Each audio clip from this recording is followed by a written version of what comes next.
I've hit go live. In theory, we are live. We have chat. Hello, everybody in chat. Let's talk Warcaster today, and of course, with Will Hungerford. First things first, Will, do you want to explain who you are, why you're here, etc.? Yes, so first, apologies that I'm not able to be on camera as well. We had a very bizarre technical difficulty this morning where we could see me but not hear me, or hear me but not see me. And so we decided to go with hear me and not see me because that seems far more appropriate to actually have a conversation. Definitely. So I am the lead developer at Privateer Press. I've been with the company for 10 years. Originally ran the press gang, the volunteer force, for about 5 years. And from there, I started taking a bigger part in the organized play for all our games, War Machine and Hordes being sort of the game that we're best known for. That naturally transitioned into a position in development, and from there, I eventually was promoted to lead developer, which is what I do now. Lead developer, awesome.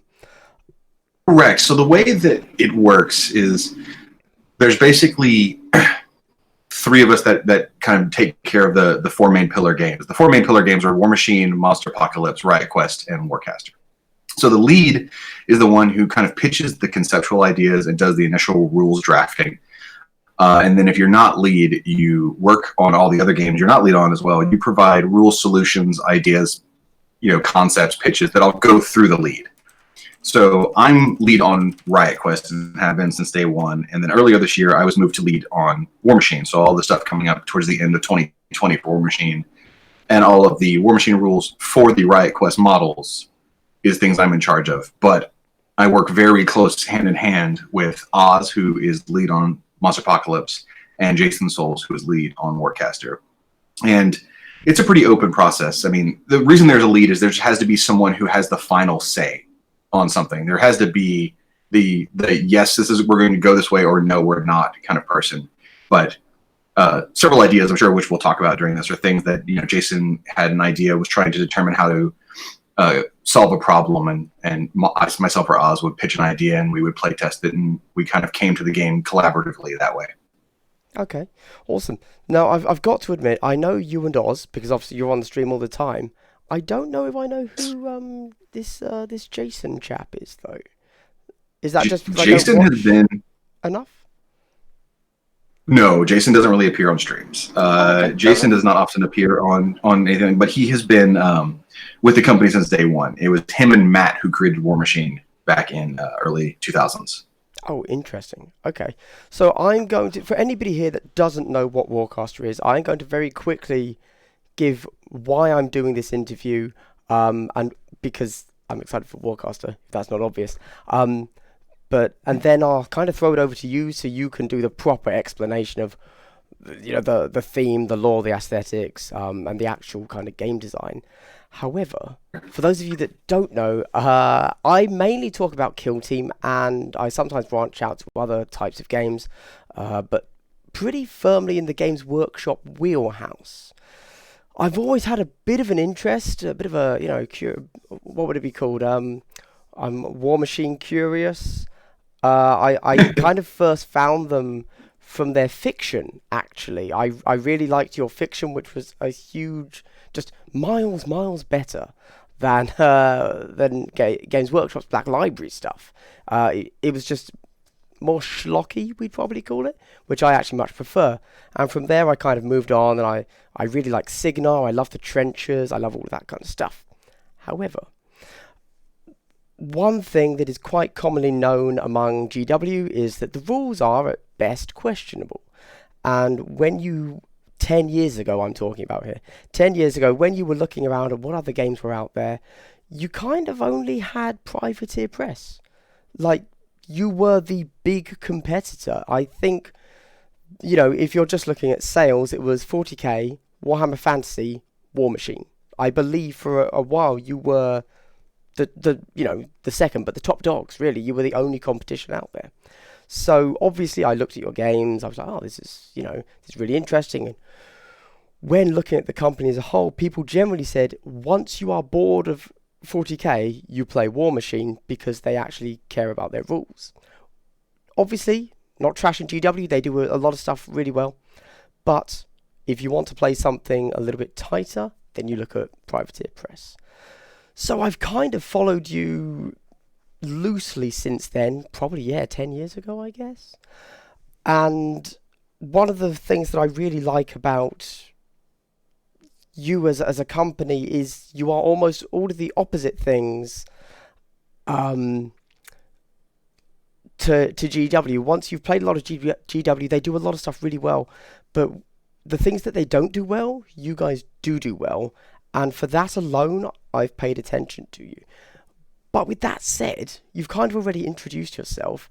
Do you want to tell us what do you want to give us the pitch, the official what is Warcaster pitch? Yeah, of course. And I think you said something pretty apropos there. Is that in the landscape of gaming today, the amount of options we have, no matter what you do, if you're a miniature war gamer, if you're a role player, if you're a board gamer, it's exploded over the last decade, right? And everybody does something a little different. And that's good. Variety is good. It's different flavors. You don't want to just eat the same flavor ice cream all the time. And so Warcaster is one of our newest forays, and I'd say one of our most official forays into more skirmish-style gaming as a tabletop war game. Now, War Machine and Hordes, you could play at a lower level, but it has definitely grown into a full-size army game. And there was Company of Iron for War Machine as well.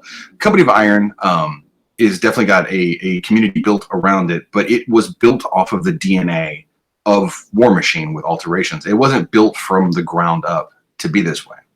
So you've got Riot Quest and Monster Apocalypse, which are hobby board games. They play very much like board games, with Monster Apocalypse being a bit more of a tactical head-to-head, and Riot Quest being more of like a beer and pretzels adventure game that we're all playing against each other. So Warcaster is the first time that from the ground up, from the early design on, we were looking for a game that played quicker than War Machine, could play less models, or could play as many, more models if you wanted to play on a bigger board and play with a bigger army, but you don't have to. The game is built to support both ways. And also, it's just 20 years of design experience to create a more modern game. Things like alternating activations, things like purely narrative-driven gameplay only. And when I say that, I mean scenario-driven, to clarify. There is no kill the caster anymore. There is no winning by attrition, to be honest, in this game. So we'll get into what exactly all this means, but the overall, what is Warcaster, if someone asks? It is a science fiction miniatures war game set 5,000 years after the War Machine story, where humanity has fled to a new galaxy, and we're creating a whole new story, a whole new storyline. This isn't going to be Kador in space. You're not going to be seeing soldiers with fuzzy hats and have space Russians around. You're not going to see space Signar. It's a total new look at humanity, and these worlds they've inhabited, the 1,000 worlds, the resources they found, and how they've completely reshaped their civilization, their technology, and the way they approach everything. And of course, they end up going to war because it's kind of hard to have a war game without a conflict. Gameplay-wise, though, we're doing a lot of really different things. First off, like I said, skirmish, alternating activation, purely scenario-driven. But the things that I think are very different, even in the scenario genre, skirmish genre, I should say. For example, you can never run out of models in this game. The idea being that you, the player, are the Warcaster. The Warcaster is no longer a model on the board that can be assassinated and lose. You are this godlike entity on a ship above the battlefield. And you do not deploy your forces at the start of the game. You don't just deploy all your models, and then your opponent deploys all your models, and then you fight over things. You deploy literally 2, maybe 3, maybe 4 models to start. And the game is played out as these soldiers drop void gates across the battlefield. And every turn you can be dropping down void gates. Your opponent can be trying to destroy them, to shut them down. These gates allow you to summon in your reserves. And the size of the game you're playing, whether you're playing skirmish or full size, determines how many models you have in your reserves. These are going to be your soldiers, your jacks, your assassins, your snipers, whatever you're bringing. So you are dynamically deploying throughout the game. And the scenarios encourage you to deploy as you play around the battlefield, using the entire table and reacting to different things in the scenario. Sometimes you might have to shift over to a new quadrant. You might have to shift over here. And you're not doing that by just running the soldiers you started with. You're doing that by moving people over and dropping gates and summoning new soldiers. When a unit dies, it just goes back to your reserves and can be summoned again later, which is a very big change versus a lot of other war games. You can't get tabled. It is effectively impossible. It is possible that your opponent has a whirlwind turn and kills everything you had, but it's so improbable, and then the resummoning would just start again. And I think that's very different. Also, the way that we're approaching scenarios and sort of player timing, a lot of skirmish games have an issue that if you begin to grind someone down, you come into an activation imbalance where one person is activating, say, 9 models in a turn and the other person's only down to 3. And this can be a cause of strife for some people. The way we're approaching the overall structure of the game means that we're almost always getting the exact same amount of activations, no matter what, every single round. So if I have 15 units on the board and you have 2 to start and summon a few more in, we know that each of us is only going to get X number of activations regardless of that. And I think those are pretty significant changes in how a skirmish game can be played. Okay, awesome. Yeah, you touched on loads of stuff that I want to pick up on, but... Yeah, we'll deep dive. No, exactly. We're about to go really quite, well, for a game that hasn't released yet, quite deep into it, I think. We'll go further into that. But before I just give you a barrage of questions, I do have a further question, which is, you did touch on it very briefly, but, kind of a tagline, if you will. Why play Warcaster instead of any other game? Absolutely. If you're looking for, there's a few reasons, but I say that the top reason is if you want a quick skirmish game that is very easy to pick up and play, but has a decent amount of depth and tactics to it. But more importantly, when you play a game, you know you're going to play the game through with your friends. And you know that when you build your terrain board, that your city or your volcano planet or whatever it is, you're going to be using every aspect of the thing you've spent all the time building on. And that the rules are going to be the level of tightness that you come to expect from privateer press. You shouldn't run into any issues you can't resolve by looking at the stat cards and the rule book. It's just one of the things, it's one of our strengths that you touched on earlier, that we're known for writing tight rules. That also means this game can be played as competitively or as casually as you want. But I think one of the biggest things is if you're looking for a skirmish game where you will truly feel like you are in it the whole way through, this is something to reach for. And of course, if you're a sci-fi fan and you're looking for cool sci-fi aesthetics, Warcaster's a pretty significant departure from the more fantasy kind of things we've done in the past. Okay, fair enough. All right. Now, so for anybody unaware, if you've watched my interviews before, I'm normally pretty free form. Today, I figured I should probably be a little bit more tight-lipped. So I've written down all of my questions. So I'm just going to go through them. Let's start with the first thing. Obviously, a lot of these questions are ones that I want to know the answer to because I want to play the game in a certain way, and I'm hoping that you can give me answers to reassure the way that I want to play. Let's hope other people want the same. So anyway, I hope so.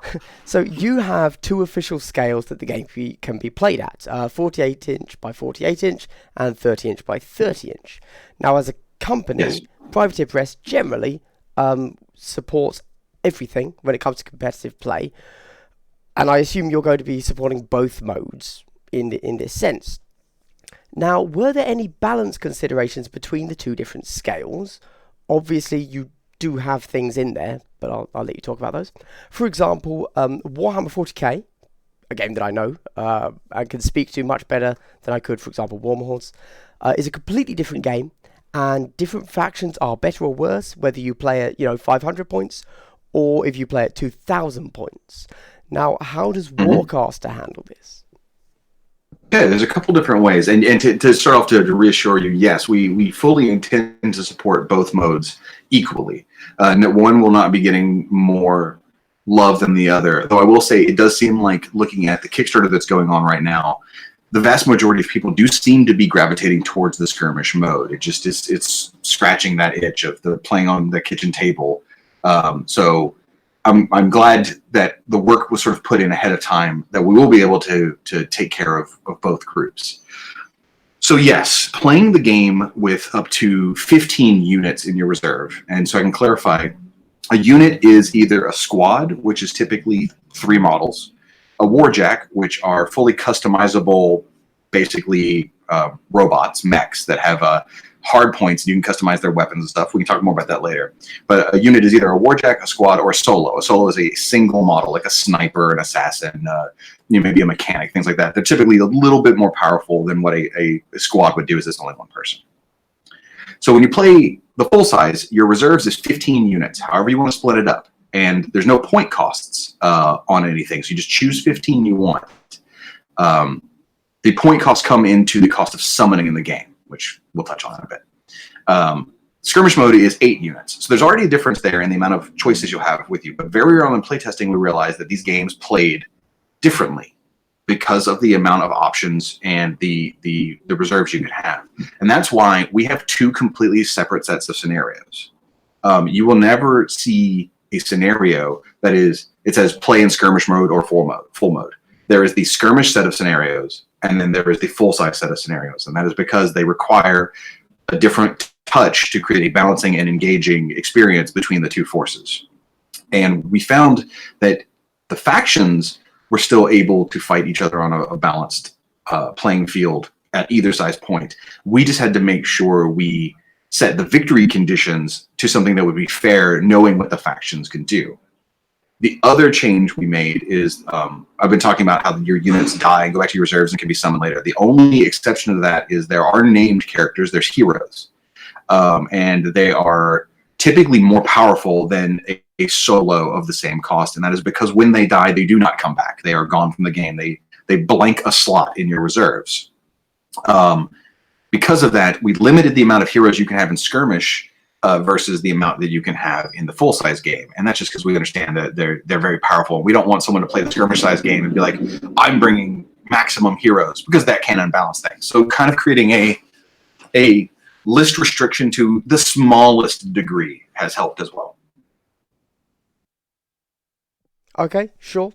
I mean, I feel like I'm almost... You didn't say anything particularly revolutionary there. It's like, yeah, all of that makes a lot of sense.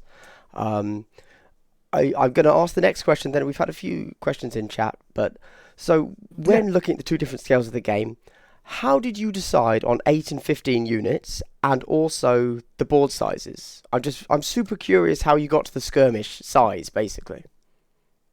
Absolutely. We started at full-sized. We did not start with skirmish originally. When we started the game in the very earliest versions of it, we decided to start big and work down small, so that we knew at the largest size what the game felt like, how it played, what the tempo was between players as one side took out other things, and the tug of war that would occur.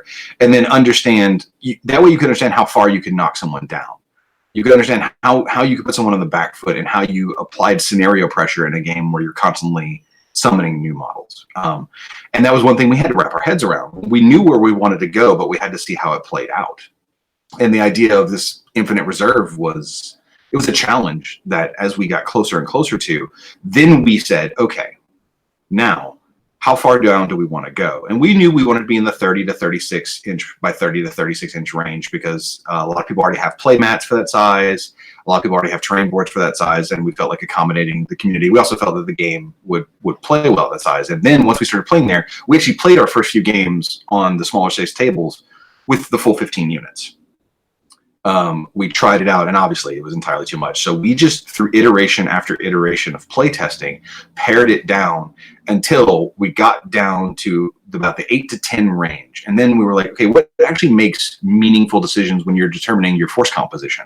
Where do I actually need to skimp out on something and have to make something that matters here? And 8 ended up being that number after God knows how many months of playtesting and debating it. So it really came to be through trial and error, through countless hours of playtest.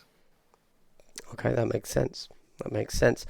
Yeah, just a quick note from me. I actually really like that it's 30 by 30 instead of 36 by 36. It's a very Mhm. small change, but obviously in the skirmish game market, kind of the smaller the better. You see everything that's out there right now. We're playing on 20 by 20 practically. It's getting tiny, but that's actually really good. Like to just very, it means it's really easy to transport and it's really easy to just quickly pull out, as you say, throw on the kitchen table, play it right there. You don't need a separate gaming space. So yeah, I'm a big fan of that. Just very quickly from the chat, well, people saying kind of agreeing, skirmish is king. Yep. Somebody does ask. I think it's an obvious question. Is COVID-19 going to push back the dates of the Kickstarter campaign? I don't know yet. It's hard to say. I mean, things are unfolding so rapidly right Yeah. now. Um, and my honest answer would be anything production related, like logistics related. I'm honestly not the best person to ask. Sure. As a member of design and development, those are things I find out after the fact. Not your Um, wheelhouse, I exactly. have not, right, yeah, I have not heard anything to that effect yet. But if that occurs, I'm sure that Oz and I will be on stream providing that information as soon as we're told to provide it. Of course. Yeah, yeah. I'm sure we will all get multiple emails about it. Yeah. And very quickly from, I'm going to use the name he's told me to use here, Dayron Alagos. Are there Okay. any short stories of the lore before the game is released? I think before the game is released, we're going to see any short stories. There is the Warcaster website right now, which is just warcaster.com, has the fluff overview where people can get a look at the factions and the world, and more is being added to it. Um, but right now, I know the vast majority of the fiction writing energy is being spent on the Hingehold Scrolls, Yep. which is a Twitter the company has where we're doing daily microfiction that is telling the story of what's happening in War Machine Hordes right now. So everybody can go get like daily bites of fiction. There's a possibility that ends up changing over to Warcaster or another game in the future. But I wouldn't expect like a full short story like anthology before the anticipated release in July. Sure. Fair enough.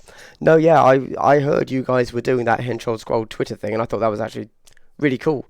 And also means that obviously you have. Do you have a lore team, or is it just one guy, or No, who's there's sorting a it out? group of different people Okay. that work on it, and it's people that are here, people outside the company that have worked for us before that contribute, who just know the lore inside and out, and they sort of sketch out where they want the story to go and who they're going to kill off and start doing it. Oh, so very quickly because you mentioned that. For those of you that don't know, with Privateer Press, you have hero characters. They're named characters. Similar to how Warhammer has named characters. Let's throw a name out there.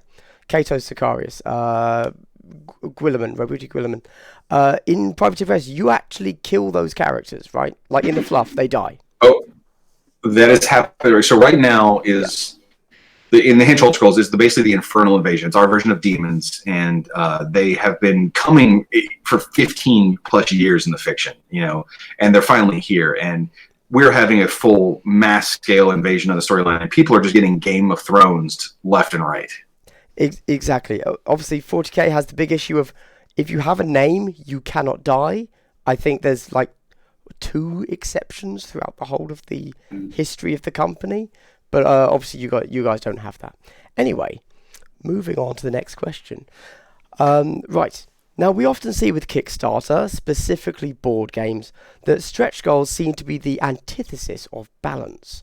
They're shiny toys that people want to pay money for, so of course they make sense in that regard, but inevitably they probably shouldn't actually be part of the game if we assume that, some semblance of balance is the intention.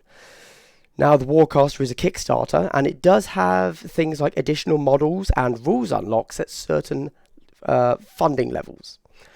Are these genuine additions that wouldn't have been released without the extra funding from Kickstarter? Have they always been planned and Kickstarter is just following them to be released earlier, or allowing them to be released earlier, sorry? And also a little follow-up to this, if that's not too much already.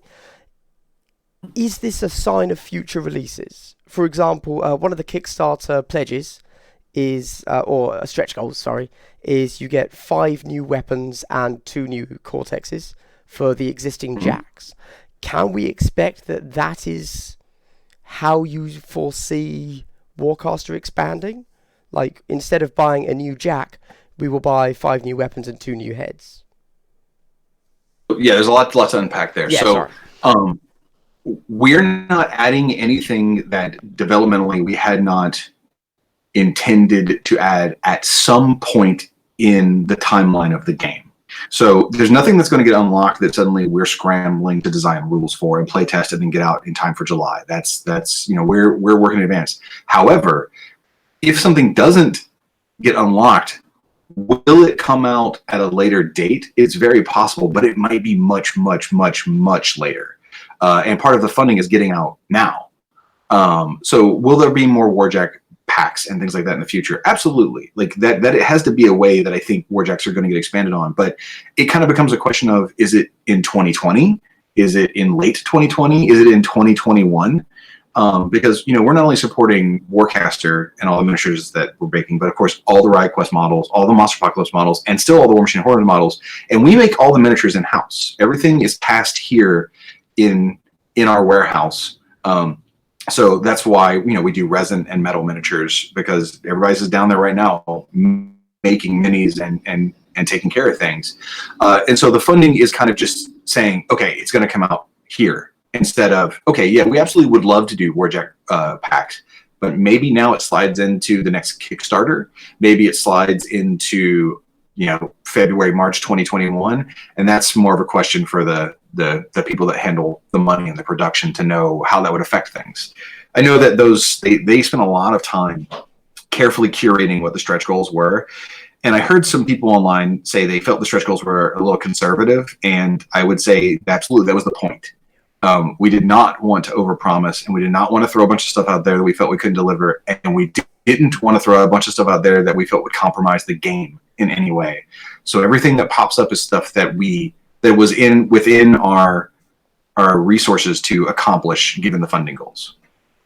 Yeah, I mean, to touch on what you said just a little bit there, when I was looking through the stretch goals, obviously what people want is more miniatures, right? I mean, that's the fun stuff. So when you're scrolling through the stretch goals and it doesn't turn up till, I think, 300k is the first new miniature, and it was like, oh man, that's like, I wasn't quite sure how to take that. What did that really mean? Obviously, it doesn't mean anything really. It's like, oh, I think we unlocked the void gates earlier. I think that was the first miniatures. Then I think yep. I think the next one, you're right, was around 300. Yeah. Yeah, I think it was the alternate sculpts maybe. But yeah, absolutely, yeah.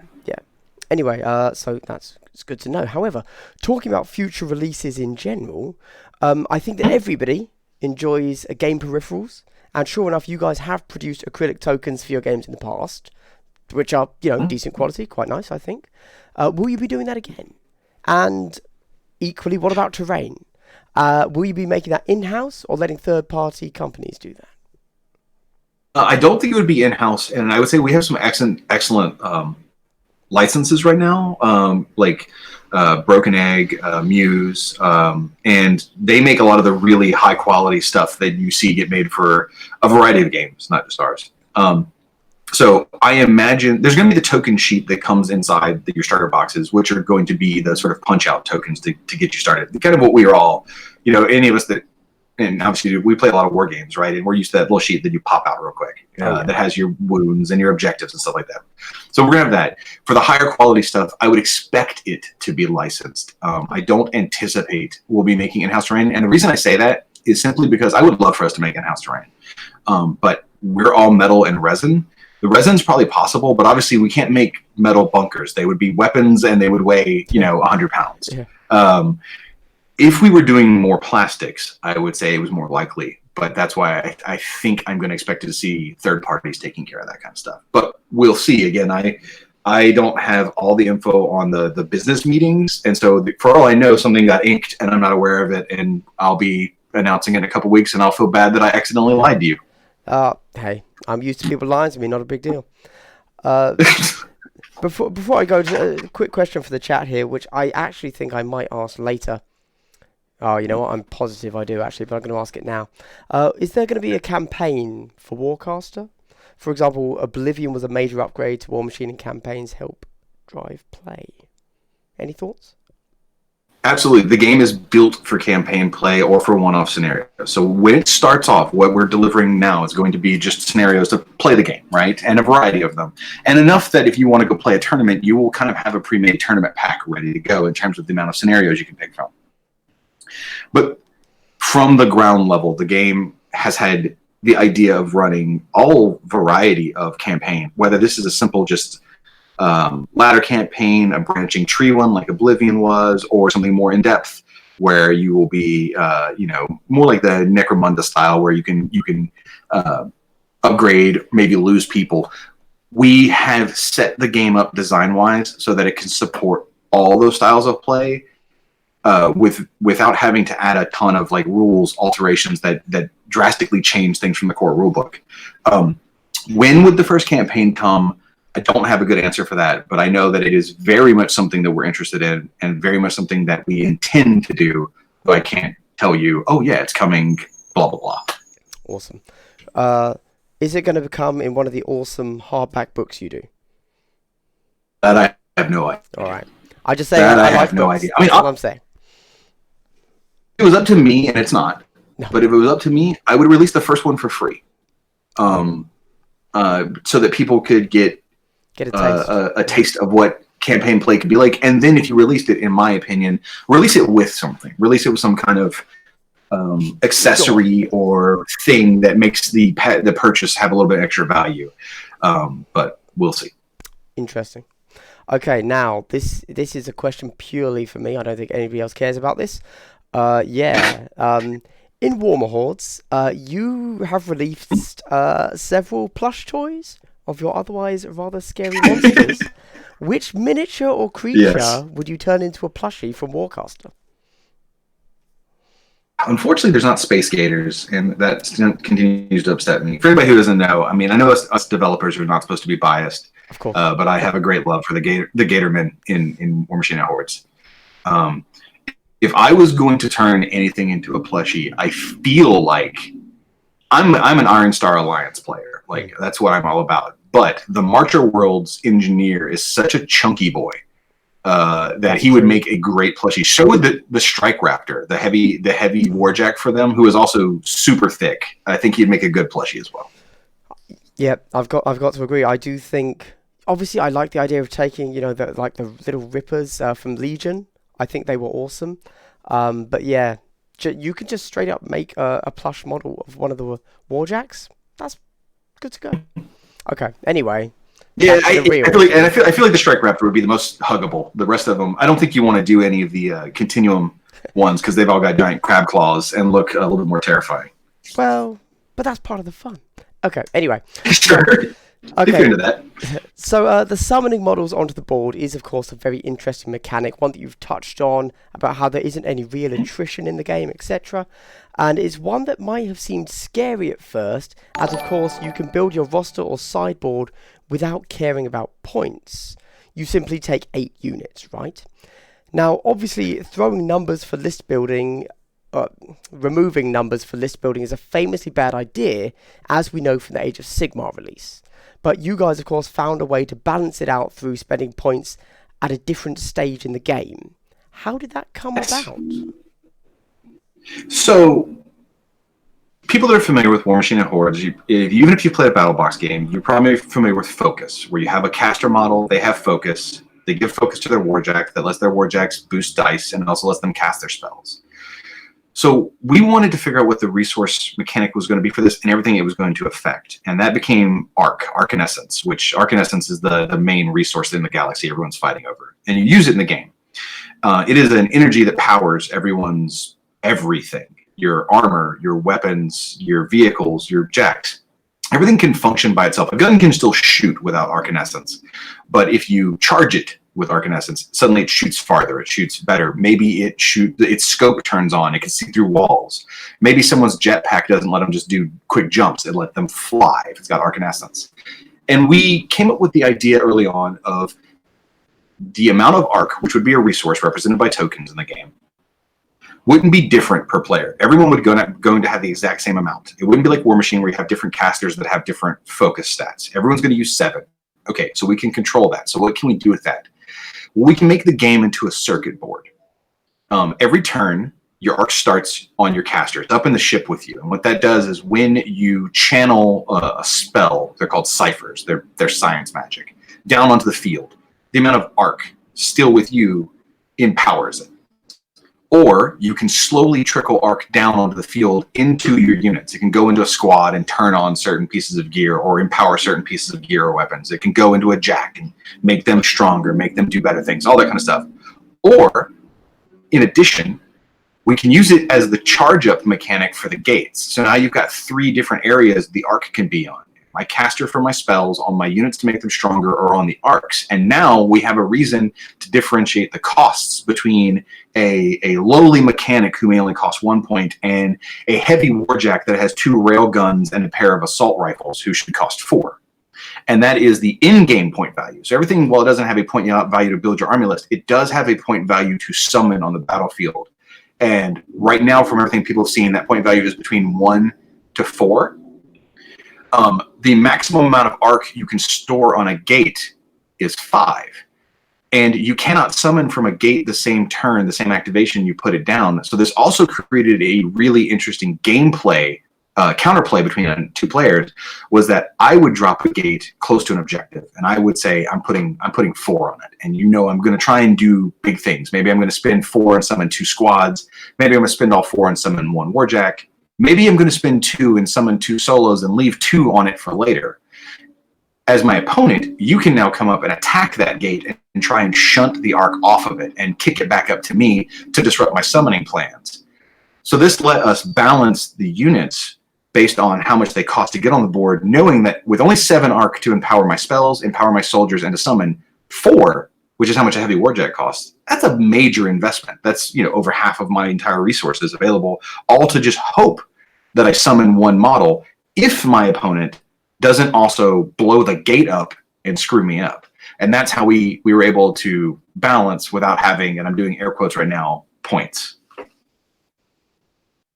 Yeah, but of course, just to make sure I understand the mechanics, if they do blow up your gate, then that means you suddenly get 5 arc back in your hand so that you get a stronger cipher, right?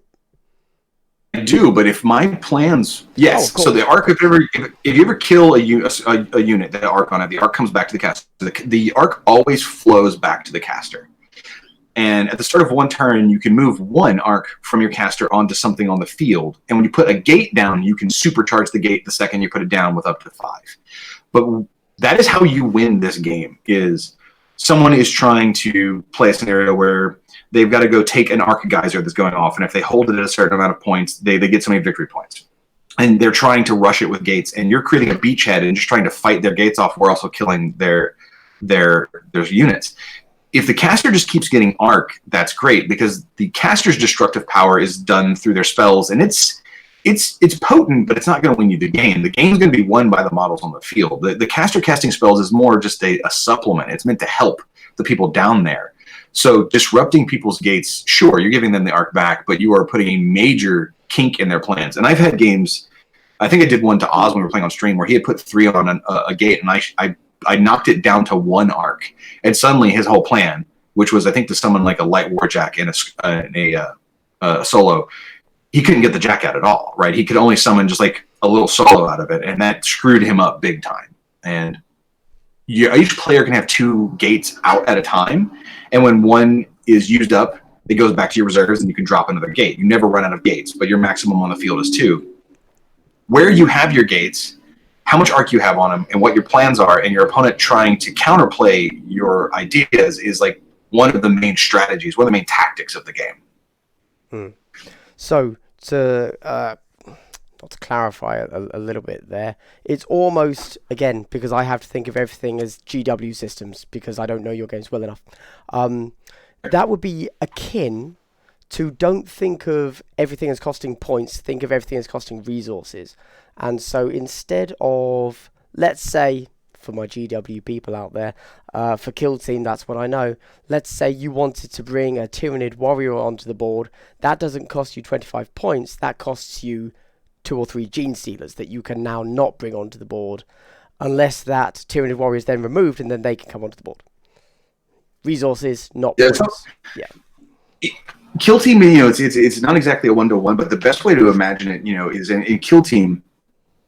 Think if you got 10 command points a turn, right? And you would want those to use for your stratagems. But at the same time, imagine if you didn't build an army list and you had to use command points to bring the guys onto the field as well, and it refreshed every turn, and you had an infinite supply of guys.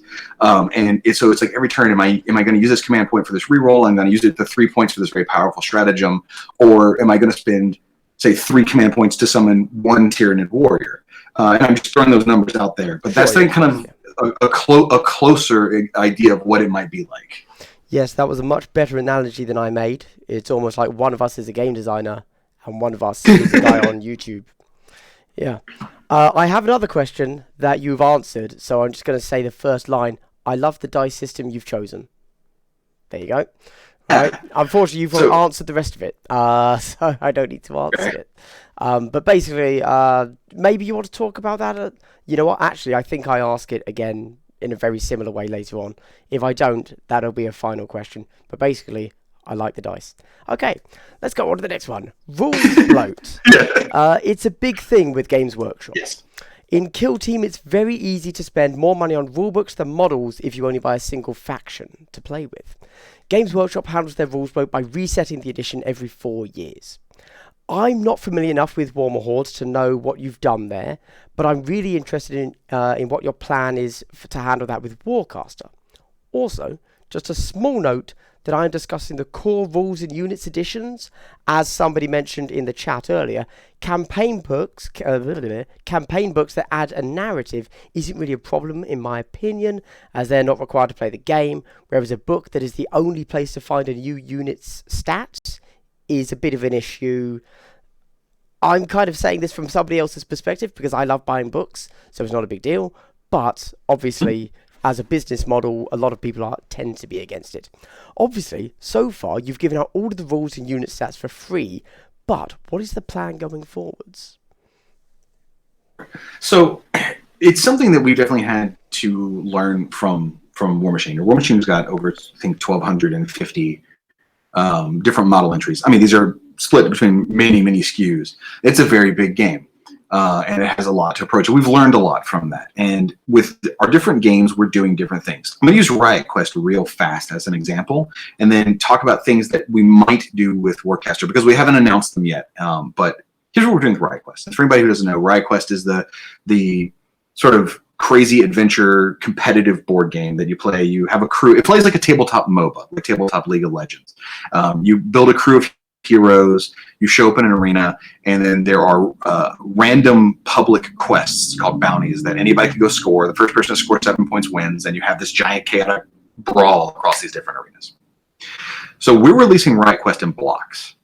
Every block lasts from August to August, from Gen Con to Gen Con, and each one has a thematic build around it. So this first one has been sort of the core, the original set. And then the next one coming out next Gen Con is called Wintertime Wasteland. It's supposed to be a nuclear winter fallout theme, because Riot Quest is a little bit more Saturday morning cartoon and a little bit less serious. Then Gen Con 2021, we'll do a new block and so on and so forth. What we've said we're going to do is that our play formats and our release formats will eventually become basically standard, which will be the current block and the one just before it, and then legacy, which will be everything we've ever released ever. The idea behind this is to create a safe harbor for new players and to promote both of these formats, standard and legacy, equally. That if you've been playing a game like Riot Quest from day one and you own everything for it and you go to an event, you can go play with everyone else that has everything or has collected models that came out 3, 4, 5 years ago that maybe aren't available or easy to find anymore. At the same time, somebody who's new, who gets into the game, isn't being approached by a mountain of material that includes the expansions. All they have to do is look at what is the current block and its expansions, and what was last year's block and its expansions. And I'm only going to play an event that uses these rules, even though there are 3 previous years worth of rules out there at this point. So while we haven't officially said the exact details on what Warcaster will be, when we announced the Riot Quest plan, it went over incredibly well. And I think it is a way that we're going to definitely approach Warcaster or something very, very similar in the future, where you will never be penalized because you bought in day one, but you will have an easy way to get a new player in to a well-supported format where you say, only worry about these 20 releases. Don't worry about this 100 releases. And then if they are invested, maybe they keep playing the standard, because the benefit of standard is that it rotates, right? It would constantly change with new releases. So it's always a fresh meta. And as you get deeper and your collection grows, if you feel like going into the big Shark Tank that has everything out there, then that will be available to you as well. Okay, so very similar to Magic in that sense, in that if you want to play the hardline competitive version, then is it called standard these days? I know Yeah, they've got standard, they've got modern, and they've got legacy, and it's honestly such just a great idea. It compartmentalizes different ways to play casually and competitively based on the amount of product you as a player have to or have bought. Sure. And it just helps get people in, and it helps keep people playing with their collection. As long the trick is making sure that all formats are equally supported, because if one goes by the wayside, then it becomes a problem. Sure. Right, I'm going to skip a few questions because having seen how long it's taken us to get through these, I'm concerned of taking up too much of your time. So, in Warmer Hordes, the way focus and rage work is very different. Do you plan on making a similar resource mechanic shift for certain factions in Warcaster? Which, of course, was a very roundabout way of me asking. In Warcaster, will every faction use the currently existing focus mechanic? So in Warcaster, every faction is going to use Arc. Okay. Because it is so integral to the DNA of how the game works. They will just have different benefits based on the types of units they bring that let them work in very different ways. And I'll give you a very fast example. It kind of gives you a feel of some of the 3 different factions. So if we look at 3 of our baseline units, the Iron Star Alliance, which is the giant conglomeration of corporations, empires, and nations that have all banded together to pool their resources and stay safe. But to do so, you have to follow their draconian laws and policies. It's not fascism, it's not tyranny, but it's just you are joining the corporate world, and you're going to do what they say, or follow their rules at least. So their main unit, the Paladin Enforcers, if they get an arc, they can do things like they can attack with both their gun and their melee weapon in the same activation. And normally it's either you're shooting or you're making melee attacks, not both. But their weapons become supercharged, their reflexes become supercharged, and they are just very efficient. The Marcher Worlds, which are the people that said, no, I don't want any part of that. I'm going to go live on the outskirts of the galaxy, and I'm going to live my best life as a scavenger. They fight more hit-and-run guerrilla style. And their Ranger Fire team, which is one of their main units, if they have an arc, they can spike that arc off of them and send it back to the Warcaster, and it lets them move again. It lets them get a free second move in their activation, so they can do something like run out of a building, shoot, spike the arc off, and then duck back into the building out of line of sight so that they can't be shot. Real traditional, hit and run kind of stuff. The Eternus Continuum, which is a secret cult of basically cyberpunk body horror freaks who want to live forever and have started doing skin grafting by putting their bodies replacing parts of their body with robotic parts. They have kind of like a dark RoboCop vibe to them. They've got technology that's basically illegal that no one can use, like the ability to phase through walls, and that's their arc. They would have arc on them, and one of their units can spin it, spike an arc off of them, and just instead of going, okay, I have to walk up this catwalk, then down these stairs, and then over here, and then I have to open this door. They go, screw all that. I'm just going to walk through the walls. And so it'll be the application of arc on the individual rules, not arc itself in the way it works. Okay, makes sense. Now, following on very quickly from what you said there, did you release the 2 factions, March Worlds and, what are they called? Alliance? Star Alliance? Iron Star Alliance. Did you release those 2 first because you felt they were the easiest to grasp, almost the most basic, or just something had to be released? There was the first look, and it was like in terms of the models that people are getting, those are the first two that are releasing. And it was almost released in the order that models are coming, because the Eternus Continuum, I think, is coming the month after in terms of the Kickstarter releases. If I'm not mistaken, I think it's March of Worlds and Alliance in July and then Continuum in August. Yeah. Yeah, and so we showed the beginning. Like here's where it starts. Here's the first models that you as a player will ever have your hands on. No one's going to have Continuum first, and then we introduce Continuum. And as more stuff goes on, we've already said that we're going to support the game through some more Kickstarters in the future. So if more factions are released in the future, they will be done, through Kickstarter, and people will see them that way as well. Because we've kind of said these are the three that we've got in this Kickstarter, but I think people kind of expect that the game won't just be three factions now and forevermore.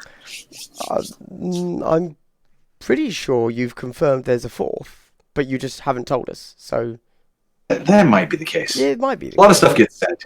Yeah, things, yeah. Okay, no game is perfect. When you release a new model into the wild, despite all the algorithms and playtesting, at some point you are going to break the game. I don't think that's a controversial thing to say. Not a negative on the game developer, of course, it's just how things go.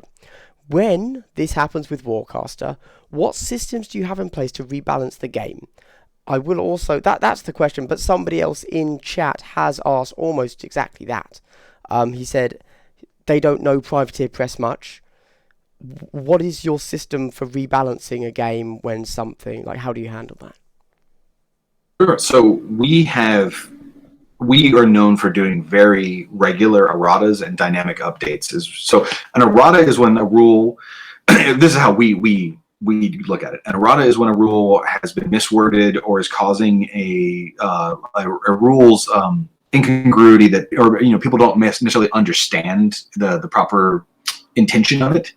And so we do erratas regularly, quickly too. If something comes out and people are like, wait, I think it means this, and someone else is like, I think it means this, we get the errata out there. And all the erratas are available on our website for free, digitally for free. We make sure everyone knows about it and that you don't have to wait and buy anything, you just get it. And then we do dynamic updates. We do them in War Machine pretty regularly. And this is where we basically say we are doing a rebalance on these models. That's usually very specific, like this might be broken or this is underperforming. And we update everything for free. Again, we will provide replacement cards, usually online through a card database, or if people in War Machine are using the app War Room, it's automatically updated. In War Machine, because of the size of that game, as I mentioned earlier, 250 models, we have a process we call Community Integrated Development, CID, where when there's a big bunch of releases, maybe not like, there's 3 models this month, 3 models this month, but like there's a big block, like Legion of Everblight's getting a whole bunch of new models. We will give everyone the beta rules, and we will put them in front of everyone and say, test this, and then contact us directly through this website and let us know what you think.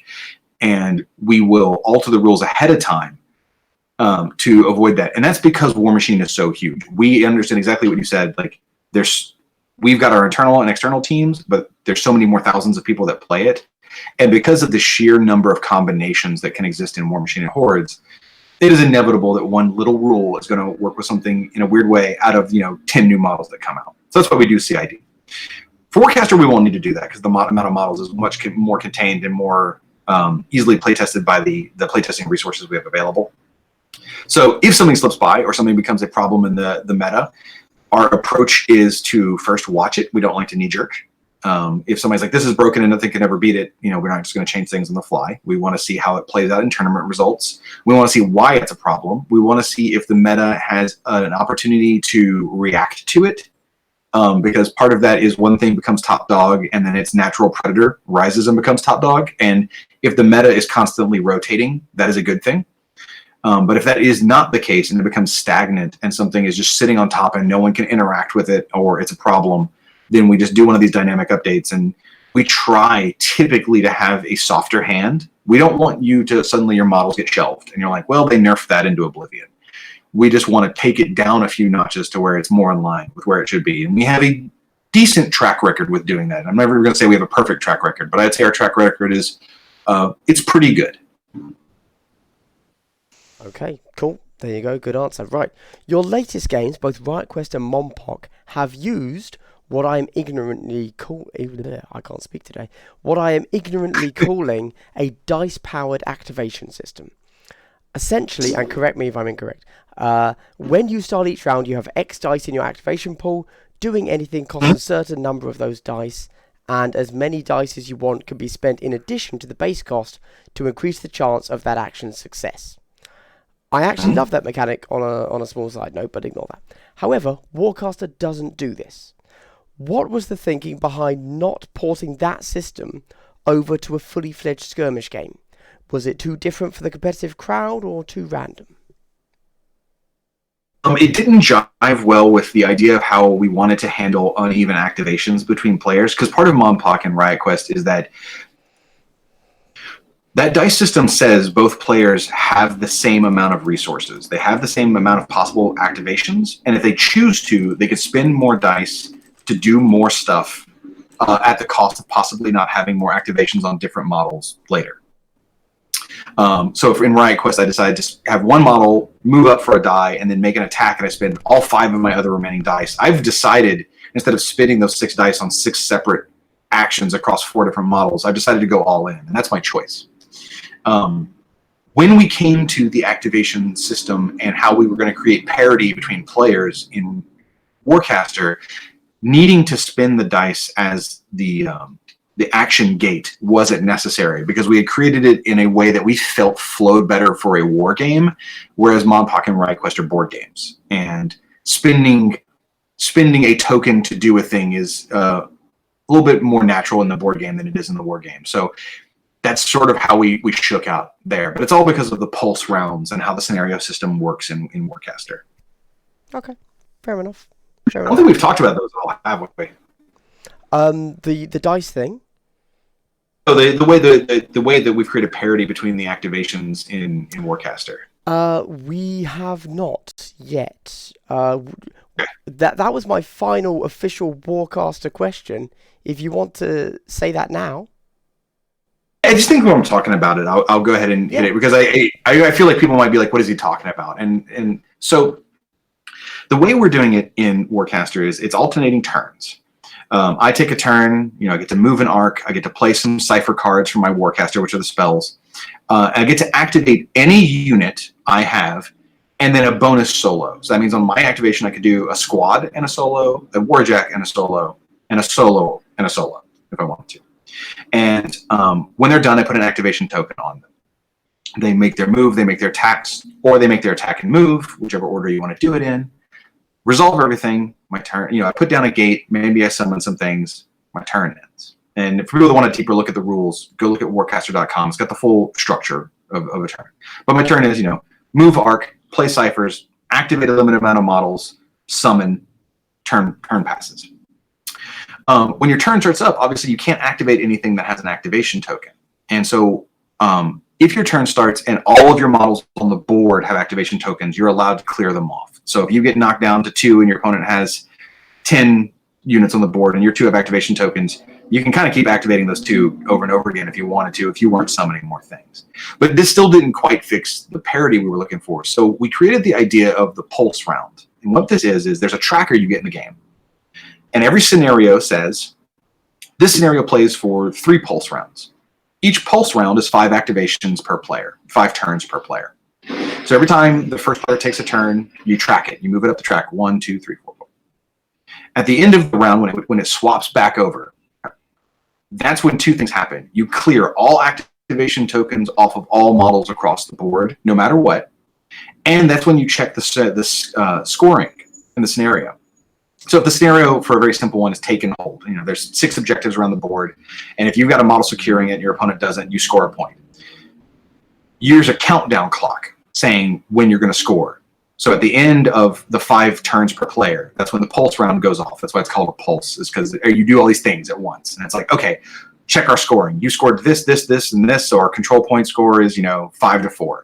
Everyone wipe all their activation tokens off, start the next round, and we know that this game's going to last for 2 more pulse rounds. So we know that we've each got 10 activations left in this example. What that means is, since it is a limited amount of activations per round before everyone resets, and it's a limited amount of activations across both players before the game ends, if I'm only ever able to keep 4 units on the board and you're able to get 9, you may have more options over what you choose to activate, but you're never going to create activation disparity with me. We're going to get the same number of turns. The only time that's different, and it is a strategy in games, like I said, when you activate, you choose one unit of any of the 3 types and a bonus solo. So if you're able to like wipe all your opponent's solos off the board and they go, then you are punishing them by cutting off basically half of their activations for that turn. But they are still getting a turn, and they are still getting an activation. So with that system in place, that's why we didn't need the dice buy system of Monpoc and Riot Quest. Just a quick note for my own clarification here. If you end up at the beginning of your little pulse turn there with an odd number of, so you have one model without an activation token, you only get to make one activation, right? Got it. And unless, so there's turns which make up a pulse round. So if your turn starts and you have 3 units on the board and 2 have activation tokens, and you just didn't, something you summoned died, for example, then yeah, you would only get 1 activation. Okay. And that is a major way of how you swing tempo in this game, is trying to kneecap your opponent in not only where they're going on the board and hurting their gates, but the amount and the type of activations they're getting. But they will get 1. No, I just wanted to make sure I was reading that correctly when I went through the rules. Okay, so we're actually done with our Warcaster specific questions. I have 2 really quick questions about Company of Iron though, if that's okay. Which, again, just for me, because it's my interview, I guess. I don't know. Right. Hey, it's your show. Exactly. It's your show. We can talk about anything. Yeah. It doesn't matter. So, the reason I'm bringing this up, by the way, just to clarify, is because about 3 months ago, probably about 3 months, I was feeling a bit low on Kill Team. I wanted to try something else. I thought, Warmer Hordes. Why not? Because as I've mentioned before, my background is with you. I've always known you're there, never actually played a game, not a huge scene where I am, so I'd have to go a little bit further afield to find you, etc., etc. But I was like, Warmer Hordes, they must have a Kill Teams, they must have a skirmish game. Who wouldn't have done that? So I think I just Googled skirmish game Warmer Hordes, something like that, and Company of Iron appeared. I was like, oh my gosh, they've done it. This is brilliant. So I think, and I went to the Warmer Hordes Reddit. I said, hey, Company of Iron, I'm not seeing much talk about that. What's up? So that's the background. Okay, Company of Iron was War Machine's version of Kill Team. In that, you used a very similar version of Kill Team's injury roll mechanic. When a model is removed to 0 wounds, they go to a 50-50 roll as to whether or not they are removed. If they stay on, they suffer a penalty to their hit rolls, essentially. This mechanic is often noted as one of the things that Kill Team players don't like, as it makes the game very swingy. So I was actually pleasantly surprised when I saw that Company of Iron did the same, because it kind of implies that, they didn't make terrible rules, they just modified something in kind of the only way they could, perhaps. Can you speak a little bit as to the reasoning behind that as a mechanic, its purpose, and why that over something else as a longevity mechanic, assuming that is what it was? And so that kind of answers it, but what it is Company of Iron is built completely out of the DNA of War Machine and Hordes. It has changes in the rules, and it's obviously a skirmish game, but it was not a skirmish game like Warcaster that's built with a brand new rule set from the ground up to be able to be played skirmish. It was adopting War Machine, which is a very deep, very crunchy game, to be able to be played skirmish. So it was kind of the opposite way. And there were certain aspects we had to look at doing it. Because what we wanted people to do is be able to take any of their models and play, if they knew War Machine, and go to Company of Iron, and then vice versa. War Machine is a very lethal game. Things can die quite quickly, especially when you have certain types of soldiers fighting. If you've got Man-O-War fighting Cossacks, it can go the wrong way very quickly. And so we play tested. I can't remember how many games. We play tested for quite some time without the injury system, where it was just killing things. We tried more hit points, it felt artificial. We tried more toughness, it made the game slower. We looked at a couple different things, and eventually we realized that the injury system is just what made the game tick. You needed competitive players, and I play a lot of games competitively, and obviously I know you do a ton of competitive Kill Team. We hate variance. You want your things to work the way they're supposed to. You want your plan to unfold. No one wants to roll a 1 and have nothing work. But variance is needed in games, right? Otherwise, we're kind of playing chess. And you have to choose where you're applying the variance. In card games, it's shuffling the deck and drawing the top. In war games, it's rolling the dice. And in little skirmish games like this, where we're adopting from a bigger system and we're kind of keeping the lethality of the previous system, it was required that we added another level of variance to where every shot couldn't be a guaranteed kill, and you might have to put more resources into it. Otherwise, the games, they solved themselves very quickly. You immediately knew what you wanted to take per faction, and there wasn't as much variety in the type of list composition you can bring. But as soon as we added that, then suddenly units that might be able to make more than one attack a turn versus just one very strong attack were viable, and it just opened up the options. So that's sort of how we ended up there. Okay, fair enough. Yeah, I mean, it's about what I expected. Right. Why? Now, I mean, this is going to be a super tough question with super vague answers, I suspect, because who knows. But why didn't Company of Iron take off? As far as I'm aware, there haven't been competitive events for it. I could be wrong on that. As a kill team player, it seemed perfect. Like I said, I thought, I'm a little bit bored of kill team. Let's look at Warmer Hordes. Company of Iron. Oh my god, amazing. It was perfect. You had me sold right then and there, until I looked a little bit further, because, as I said, when I asked, it seems that it's been almost abandoned, at least by the majority of, I assume, competitive Warmer Hordes players. What lessons have you learned from that, if anything, and have you considered revamping it and pushing it back into the spotlight? Because I have a trencher army I want to play in it, so...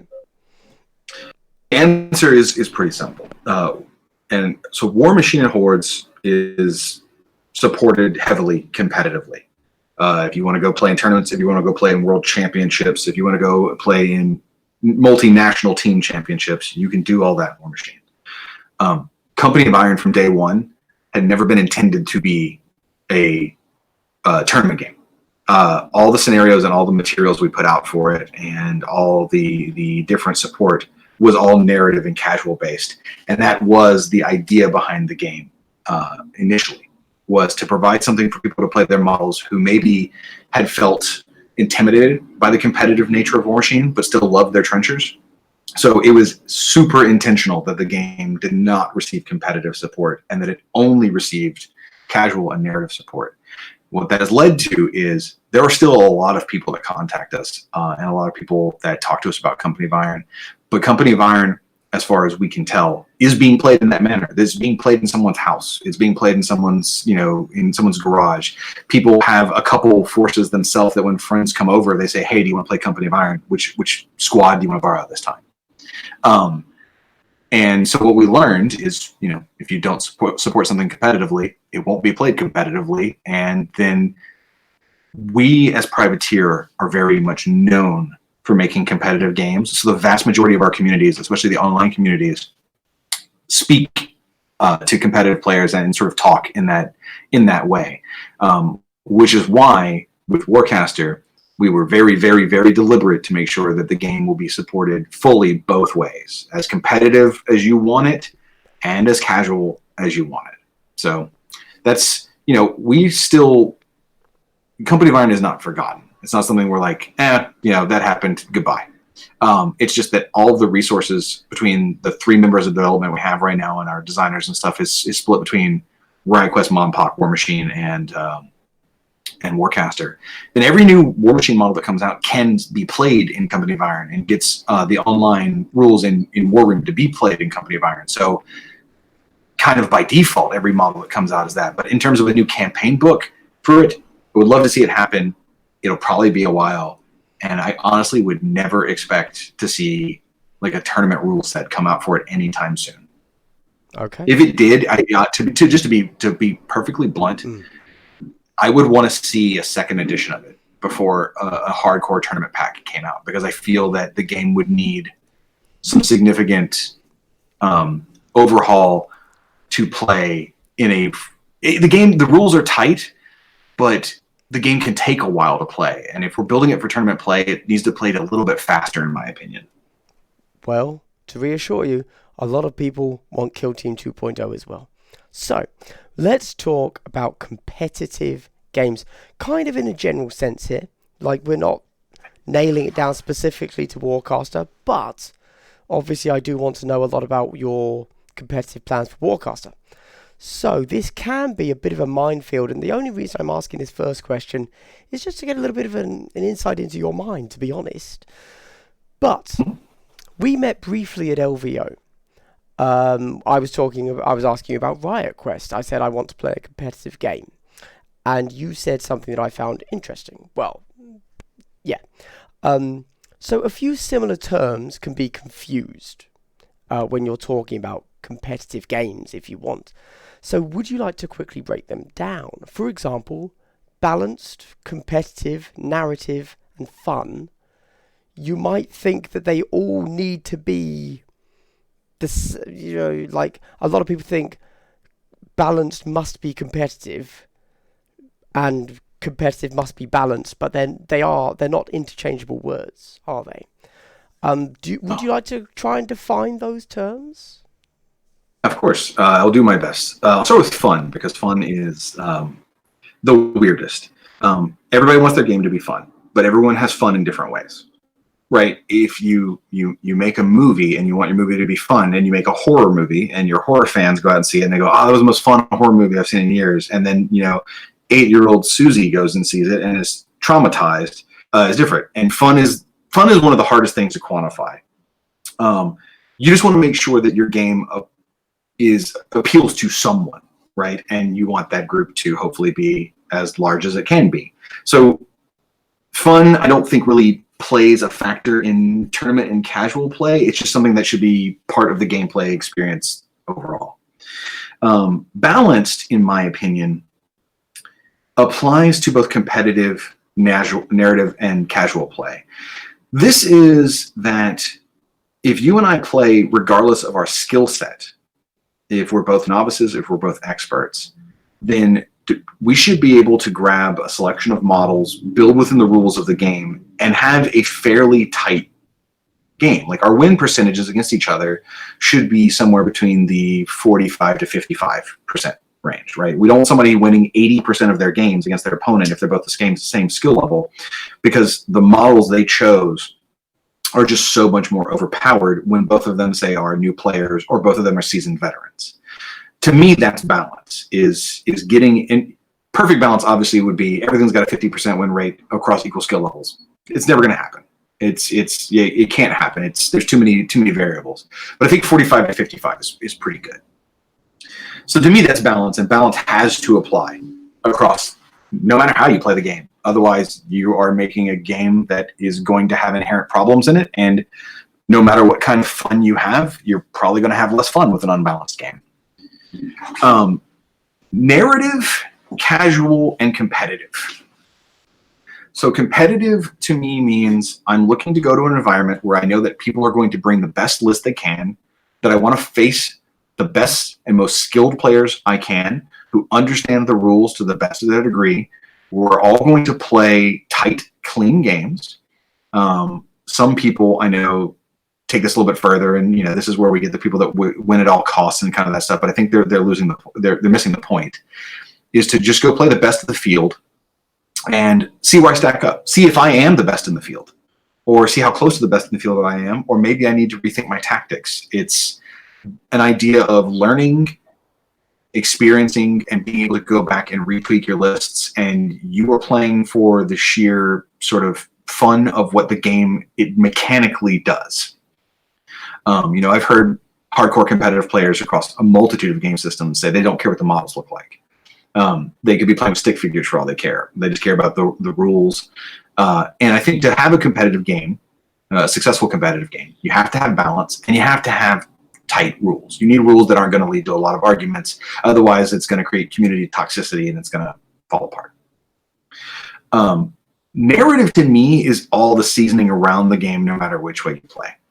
Now, obviously, there are narrative scenarios where we're telling a very specific story, and I think that could be very tightly tied to casual. But to me, narrative is, what are these models? Why did I choose this faction over this other one? If I'm not someone who doesn't just care about playing with stick figures, why did I reach for Iron Star Alliance over Marcher Worlds? You know, how am I going to paint my models? What does our table look like?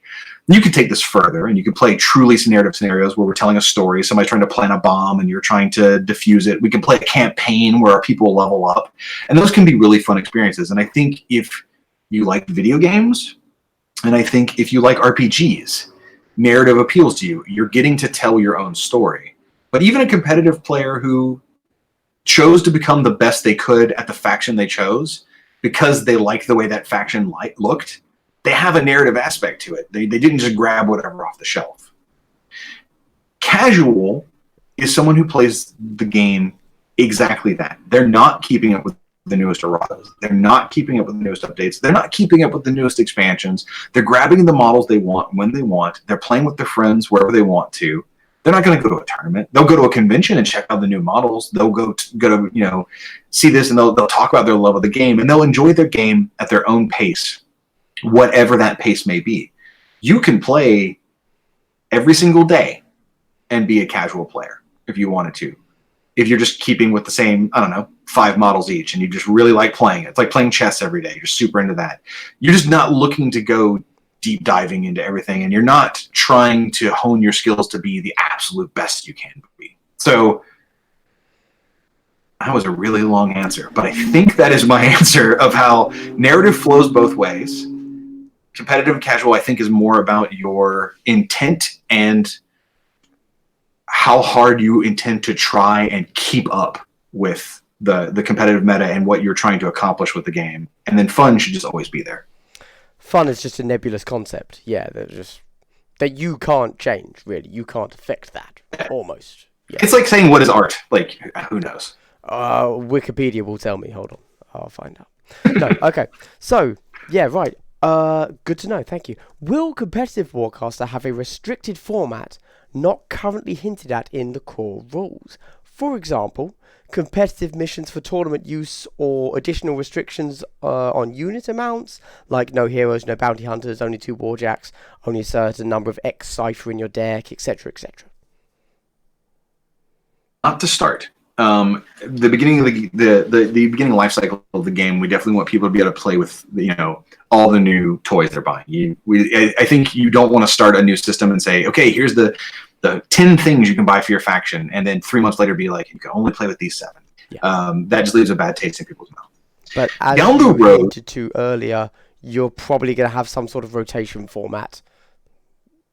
And that's down the road, right? And that comes down to when it becomes difficult for the new player to go into their local store. Because while the game is kickstarting, a year from now, someone's not going to be able to buy the Marcher World starter box on Kickstarter. They're going to have to go to their local store. We fully intend to support local clubs and local stores and local communities. And so we just have to make the determination of when it becomes enough of a trial and how big, how long in the tooth has the release has been that we do need to cycle things over. So that is the type of restriction I think we would want to go with first. If we did, you may only have X type of this unit, X type of this unit, or you must take this kind of unit. To me, that feels more like something we would want to put in campaign play to try and tell the story. Because otherwise, if we're trying to address a rules issue, if it's a balance issue, I personally would rather rebalance the models causing the problem or see if the rotation fixes it. I'm not overly familiar with Warmer Hordes, but isn't that what theme forces are? Forces were when Mark III launched, and they were in Mark. Actually, they were all the way back to Mark I. But currently they are. You can play without a theme force. You're not required to. You just get a ton of benefits if you pare down the selection of models to a certain subset. Okay. I think we're very far from that, and honestly, I'd be very surprised if we saw theme forces ever appear in Warcaster. Oh, okay, fair enough. Fair enough. Again, I don't play enough Warmer Hordes to really know. I just know that when people are looking at on Reddit is where I spend all my time, and they say, "Oh, I'm looking to get into this army." Often I'll see people say, "Pick a theme," and that's kind of it. And they say, "Pick a theme, go buy those models." So I assumed it was still a thing, but fair enough. Fair enough. Yeah. Right. Do you think this is nothing to do with Warcaster? This is kind of a general philosophy for for well balance and games in general. Do you think that auto takes are a good or bad thing, and does Warcaster have any? For example, upon seeing the latest Bounty Hunters rules, Vudex Sedao, is it? Yeah, they seem exceptionally powerful.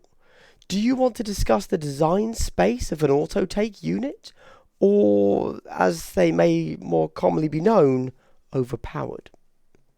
Sure. So I actually see those two things as different. Auto takes and overpowered I see as different. Overpowered means it has gone above the intentions of the developers. It's causing a problem, it's causing stagnation, and it's far above the curve that it should be. Those need to be taken care of after we have the time to observe and see what it's actually doing and if there's any counterplay to it. Auto takes are not necessarily a bad thing. Auto includes are only a bad thing if they weren't intended to be an auto include. If something gets released that wasn't what we wanted, and all of a sudden everyone's like, well, you got to play with this. Don't even worry about buying those other things. You have to take this because it's the absolute best and nothing even comes close. And if that's true, then that's a problem. But I think a lot of war games have support pieces that go in your army that can be an auto include. Things that are just very basic building blocks of how the faction, and in many cases, War Machine has a better examples. There are factions and theme forces built where the army by itself is subpar, then its support pieces make it far above average, and that is the intent of the design of that army, is that your opponent, when you are facing it, your goal is not grind down the army, it is to try and snipe out their support pieces, snipe out their building blocks as fast as you can to bring them back down as quick as you can to where they are below the level, and then you can kind of grind them out very quickly. I would say the models in those kind of armies, pirates are a really good example in War Machine. The pirate army has a ton of solos that give a lot of support. That is intentional auto includes, and that's what the gameplay experience we want. But again, if it's something we put out and did not see it being as popular or as oppressive as it could be, those are the bad kind. That's overpowered, and those need to be addressed. Okay, fair enough. So auto takes not inherently a negative, but only if they're intended to be so. Sure. Yeah, absolutely. Right, Privateer Press is well known for its competitive support of their flagship game, Warmahorse, obviously. To my mind, that's a brilliant thing. I mean, if you release rules for a game, the idea is that you then don't have the balls to also claim that it's balanced enough for competitions is as good as saying that you don't know how to design games, in my opinion. Can you just say a little bit about why you went down the competitive avenue as a company? Did you see it as something missing from the market, or was it just how you guys like to play games, so wrote into rules the way that you without really thinking about it much more than that? This definitely started. I've been with the company a decade. The company's been around for 2 decades. So I was not here when the original decisions were made, and when sort of the overall feel of War Machine came to be what it was. But I played a lot of competitive War Machine back in the day before I joined the company, a ton of it. And from listening to Matt and the others speak, it was very much them filling what they saw as a void at the time. To have, because when you are a company, you want to be the first to market on whatever it is. You want to be the people that you're known for doing this thing. And they were doing some of the first ever steampunk style miniatures. Like if you look at old school like Cricks and stuff like that back in the day, it was pretty new at the time. Nobody really done like steampunk zombies and stuff like that. So you had that going on. It was built off the back of the Witchfire trilogy for D&D. So you had a new fantasy world. So you had that going on. And then being just an ultra tight rule set that had great competitive play. We're talking like 2005, right? There were tournaments for games, absolutely.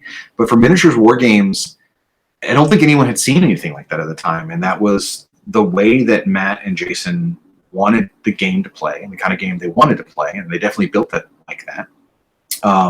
And as the company grew, the community grew around that. And, there was also support for casual play. But I think that's always just been part of the DNA of Privateer Press, is to make rules that you never have to ask a question about. And if you do, know that the developers will probably have an answer for you as soon as they can. And I just think that's their experiences and what they wanted out of a game. Fair enough. Makes sense. So, I like skirmish games, and I'm going to be honest, don't really have a massive interest in anything larger. Portability, apparently, my little ad-libbed thing at the beginning here was just taken from a question that I wrote later. Portability is a big factor for me, so I was actually really happy to see the Warcaster will be playable on a 30 by 30. I mean, Yes. I'm used to Kill Team, which is 22 by 30. I'm all for smaller, and at 8 units, which I think is roughly 20 models on the board per side. I mean, I think I worked out once the maximum possible is 34 units, but you'd have to be doing something quite crazy if you went that far. Hmm. However, I also much prefer competitive play. How do you intend to support Warcaster in this regard? Will the skirmish level game be competitive, or will you as a company only be running the larger game? For example, I know that you have Lock and Load, etc., which is your own personal, we are running this kind of thing. Or will it be some weird thing where I can play the skirmish level up to the grand finals because I'm playing that in little small independent store tournaments, but then at the grand final at Lock and Load, I have to play the full-size game. What do you have plans? We fully intend to support both modes equally. And for example, War Machine has two main competitive formats: Champions and Masters. And each year we let people know what the World Finals are going to be. Though you can earn your qualifying points to get an invitation to the World Finals through any of those formats. So the finals will be. And so I could see something with Warcaster where it might flip-flop, or we might just hold two separates. We might hold a skirmish level one and a full-size one. We haven't said that yet, but honestly, given the love for the skirmish side of things, I would expect to see simultaneous concurrent tournaments in the hall happening, one skirmish and one full-size. And we've got the space to do it, and most cons could, especially with the skirmish size taking less. How we intend to support it, if anyone's familiar with War Machine, they know that every year we put out a packet called Steamroller. Steamroller is the competitive packet that we all design in-house. It is the subset of competitive scenarios and rules, including everything from round timing to terrain placement to how to score the event, that is updated and tweaked on every single year. Warcaster is being released with scenarios that will be playable in that manner, like right out of the box. But in the future, I think people should very much expect to see an organized play document that comes from us, from Privateer, that will support the competitive play of both sizes and organized play documents for things like narrative leagues or single day events at the club. That's a fun scenario that maybe is multiplayer, because the game right now is not built, there's no core rules for playing 4 people around a table, for example. That would be something we might do for fun. But yeah, you'll see a steamroller-ish kind of thing in the future. Now, I fully appreciate that you just kind of threw that answer out there without giving it huge amounts of thought, I suspect. But one of the huge things for me, and I hear this from all of my community, and I think it's pretty self-explanatory, common sense, is that the best game is a game you can actually play, and that means player base, right? If you can't, I have a game in my cupboard that I love. Nobody plays it, so I don't. Even though it's probably my favorite game, I don't play it at all. It's called Dead Zone by Mantic. Yeah, I know Dead Zone. Okay. I love it. I think it's great. I love it. Nobody plays it, so I don't play it. What you just said there about having both sizes, are you not afraid that you might cannibalize your own audience as everybody kind of, dividing it, and suddenly you almost don't have enough to support one? Or no, you don't have enough to support 2, so it almost implodes, and suddenly you can't even support 1 because you don't get the player base installed somewhere. Oh no, I think options are good. I absolutely, when you play a game, if someone's, it's back to the ice cream analogy, right? Like, if we're like, hey, here's vanilla, and somebody's like, I really want sprinkles, we're like, no sprinkles, sorry, you only get vanilla. Like, we want to give people multiple entries into the game. And I don't feel that just a support of the two modes, if it was a ton of different ways to play the game that required vastly different collections. But the thing is, if you play just skirmish and you have the 8 units, you're probably going to buy more units at some point. And eventually you'll have enough that if your friends go out and they want to go play in a full size, you could if you wanted to. And if you play full size and the only event near you is a skirmish one, well, you can pare down and go play a skirmish one. It's a very easy transition between the two. I don't think you're seeing any major purchasing barriers to go back and forth. And so I'm a bigger fan of letting people choose which style they want versus trying to kind of rail them into just one way. Fair enough. I suppose I can't really argue with the ice cream thing. You got me on that one. But yeah, okay. So a company not having a competitive skirmish miniatures game seems absolutely crazy in this day and age. So obviously that's why I'm really happy to see that you're releasing Warcaster and that it hasn't been tied to following the same mechanics in your other primary game, Warmahordes. In general, how have you seen game design trends move in recent years? A lot of older folk might say that games are becoming dumbed down. In a more polite version, we might call them streamlined. Regardless, the kind of games that were released in the 80s are now considered incredibly clunky. How do you feel about this, and was it a deliberate consideration for Warcaster attempting to make it a better, I'm doing air quotes for anyone that can't see, better and more streamlined rule set than Warmahordes? So definitely a lot has changed in the last 10 years in terms of game design. Modern game design has definitely got its different trends. I think that's true of any entertainment medium. These things just go in and out of favor. Skirmish style games, we should even really define that, right? Because there's like a skirmish style, there's like a mid-level, and then there's bigger, right? There's army size. To me personally, skirmish is probably somewhere between 20 or less models.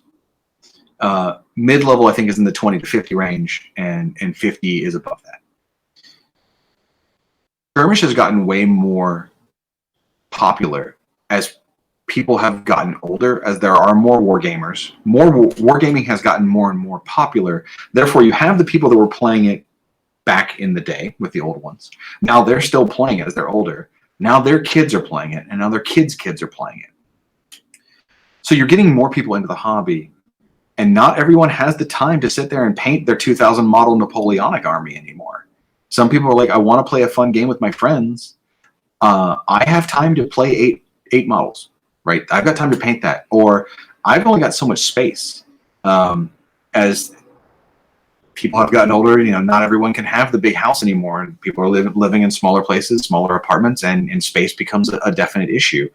And I think we're just seeing skirmish become popular because of that, because it is in some degrees very Magic the Gathering. In Magic, you can go and you have to have a deck in your pocket, right? Maybe some dice and some tokens, and that's it. Skirmish, you have a messenger bag, right? You can have your rule book, 8 miniatures, dice, tape measure, couple tokens, and maybe a fold-up mat, and you're good to go. There's a massive appeal to that. And yeah, if you're in miniatures gaming, it is hard these days to be like, I'm going to start a brand new full-size war game. I'm going to play, I'm going to, from scratch, make a new company, and we're going to make a game that's 100 models per side. At the same time, people are doing that because I think that itch will never go away. You said that some people might look at the old games as clunky. The gaming club I'm a part of here in Seattle has a ton of historical players in it, and then they love it. They want to play old school games where they line up their Napoleonics and play out a round over 2 hours. That's their jam, and good. And there are still games that service those kind of players. I don't think that'll ever go away, but I think skirmish is definitely the current trend, and it's all about time and also how easy it is to get your kids in. That's something we see with Riot Quest. The Riot Quest Facebook group, because that is easily our most straight, casual, and beginner-friendly game we make. so many people in that group post pictures of them playing with their kids, and their kids legitimately being able to play the game and like beat their parents and having a blast at it. And that game requires you to paint 5 models per player. If that game had required it to be a small army game, it wouldn't have worked, right? So I expect to see more and more skirmish as we go. Also, you got to compete with video games these days. Back in the 80s, you didn't have to worry about somebody having 50 different games at their fingertips on sale for $4.99, right? You got to have something that's very easy to get them in and get them playing right away. Very, very good point. And well done for answering that question without insulting the Zoomers and their attention spans. Good job. So not my intention if that was the case. No, you didn't. That's what I was saying. I think that's an easy one to go to say, well, attention spans are shorter now because of blah, blah, blah. I was like, and you didn't say that. So, yeah. Right, we're not doing too bad for time. So I'm actually going to quickly go back and ask 2 more questions that I skipped previously. Because they were kind of inconsequential, I felt. But we're almost at the end. So, what was the single biggest change made to Warcaster during development, and why was it made? Pulse rounds I talked about earlier. Okay. The original version of the game did not have them. And that means you played the game to completion based on a set amount of victory points you had to achieve. So it'd be the first person who, say, got to 10 victory points, or the first person who planted the bomb, or whatever it might be in the scenario. So in the ones where it was very clear cut, like possibly even asymmetrical, like the more storytelling ones, like plant the bomb, that went fine. But the ones that were more competitive, the ones that were more tournament, that were symmetrical, like there are 3 points on this side, 3 points on this side. The first person who scores 10 points wins. Here's how you control a point. Those games, if you really got down into it and you could just kind of match your opponent tit for tat, drew out forever. I played a 4.5-hour skirmish game. And that was one of the games I played that led to there being like, okay, there has to be a system that matches what we want to do with the parity for the activations that also is going to count. And we were trying to figure out the parity for activations very early on. And it was like, we got to figure out how we're going to count scenario points and how we can have a guaranteed end to the game. And as the pulse system came into play, like I said, we were talking about the activation parity before and then everything, so much stuff grew around it and so much stuff got set into place by its existence that it had a pretty significant impact. Okay, cool, fair enough. Pulse rounds, very, very, wait, pulse turns. Pulse rounds. Turns make up a pulse round. Okay, gotcha. Right, I keep getting those two confused. Right, now this is a bit of nothing to do with Warcaster here. Obviously, you are now the lead developer for Warmer Horse, but it's a legacy thing. You've taken it on after the system was created. Maybe this is such a huge question you can't even attempt it, but looking back on War Machine, what is the one major change that you would like to make but can't? And what is the reason that you can't? It was up to me, because War Machine, your models have a front arc of 180 degrees. Yeah. They can only see and attack things in their front arc, and they can't see things behind them. And you don't like that? When you charge a model, you have to turn directly towards the model. For a game that size, I don't like it. I'm not saying I don't like the rule overall, but War Machine has grown to be a full-size army game. And if I'm playing an army that has 6 warjacks, my caster, a handful of solos, and let's just say 50 infantry, and this is a perfect line, and getting in someone's back arc to get a backstrike bonus on them or them not be able to see you is a huge deal. So you have to be, especially if you're playing competitively and you're playing in a tournament, you must be perfectly precise with the models. You need to have your arcs marked, and you need to get their facing. And this can just be very time consuming and fiddly. In my opinion, either the game would go down lower size, or if it remained larger size, then facing and all the rules that interact with facing, because there's a lot of models that have like backstab and stuff like that, would get streamlined. And I think this is an actual correct use of streamline to make something that's outgrown its usefulness at this point. I mean, it's there. It's fine. but I think our games would go faster if we could get rid of it, which we just can't because it would require such a major overhaul. We're not going to be able to do that until there's a new edition of War Machine.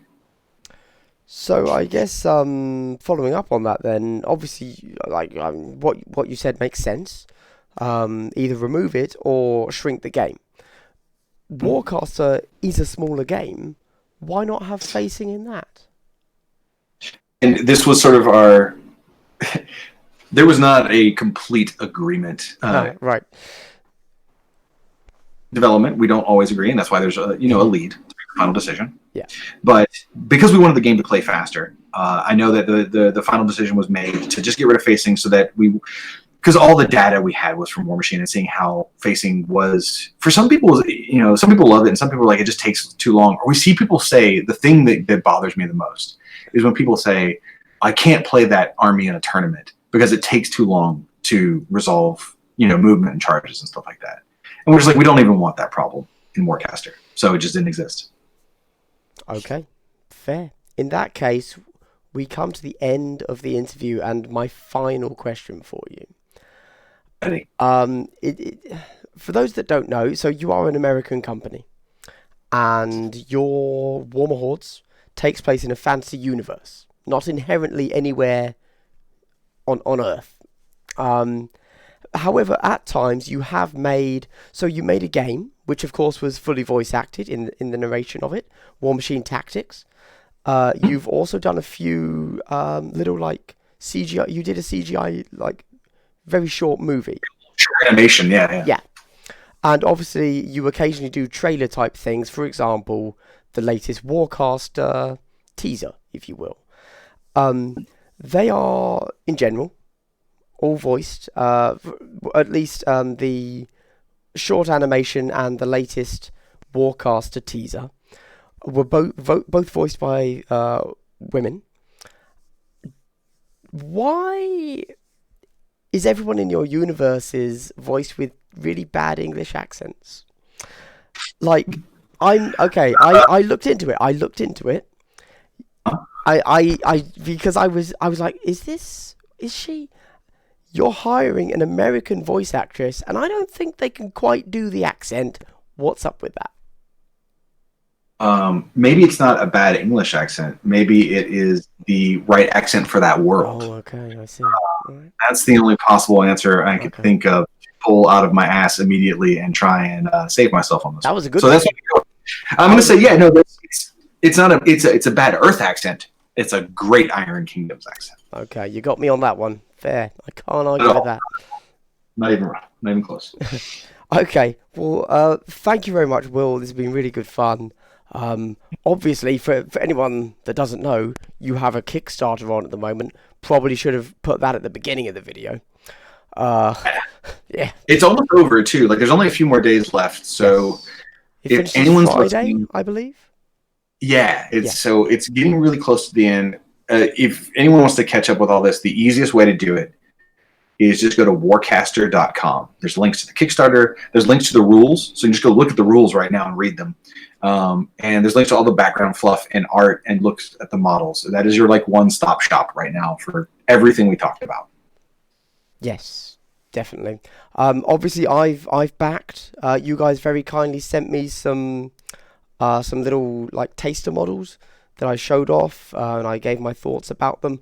I've also already recorded a video giving my real thoughts on Warcaster for tomorrow. So if anybody has caught the stream, isn't quite convinced, I go over everything again tomorrow, just kind of giving everything I want to say about it. Did you have any last final words, Will? Are you excited? I'm very excited. Yes. That is the majority of what I talk about in tomorrow's video. But the reason I'm really excited is because I love getting in on things at the ground floor.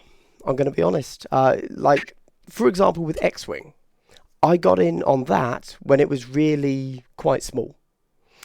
And that was really good fun. I really enjoyed hunting out the new models because they were at really limited supply stocks. That was really good fun. Looking at X-Wing now, I don't know what to do. I'm as scared of that as I am of Magic the Gathering. I'm like, nah, I'm okay. That's fine. I can't keep up with a, 40-year-old game or whatever. But knowing that your game is fresh and I can just buy everything and just say, there you go, I've got it. Even if I never touch it again, I've got it. So I'm very excited for that. And obviously, I'm very excited from what I've learned about myself whilst playing Kill Team this past year and a half is that I really enjoy the competitive side. And odd as it might sound, I think the competitive side is more social than the narrative side of games.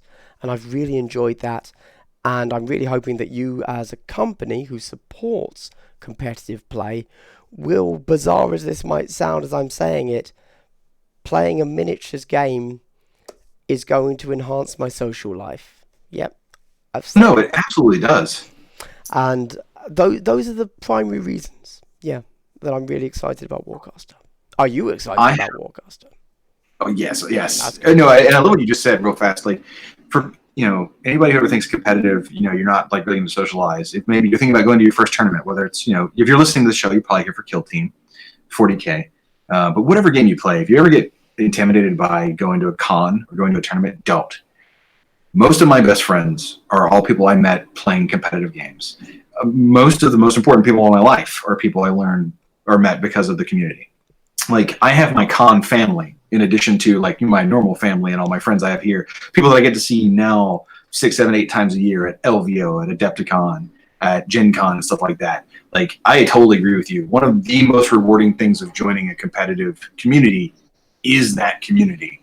And there'll always be toxic people. You're going to have people that are going to cause a problem, but many communities self-police, and as long as you can kind of either try and help correct someone or at least explain to them why they're driving people away, or if you have to, self-police the issue if somebody's being, particularly offensive in some capacity, it's so worth it, and it does make things so much better. Like, so yeah, I agree with what you said about increasing social activity. It's great. Not right now though. Not with the coronavirus scare. Please don't increase your social activity at the moment. Hobby for the next 6 months, then be social. At the moment, yes, definitely. Okay. The only thing I would want to leave off with is just let everybody know who's listening live. Be safe. I know things are scary right now, but I hope everyone is safe. I hope everyone is well, and I hope that we're all playing games here at conventions in the nearest future we can. Once a vaccine's created. Exactly. Okay. Sooner than later. Well, thank you very much, Will. It's been great to have you on. Thank you, everybody that's watching live, and thank you, everybody that's sat through the whole of this video. I hope that you've heard something here that has turned you on to Warcaster. If not, try Warmahordes, I guess. I don't know. I figure you're on. I've got to try and promote Privateer Press. I can't say try something else. That'd be weird. So thank you very much, everybody. This has been Will Hungerford, the lead designer of Warmahordes from Privateer Press, and I, of course, am Glass Half Dead.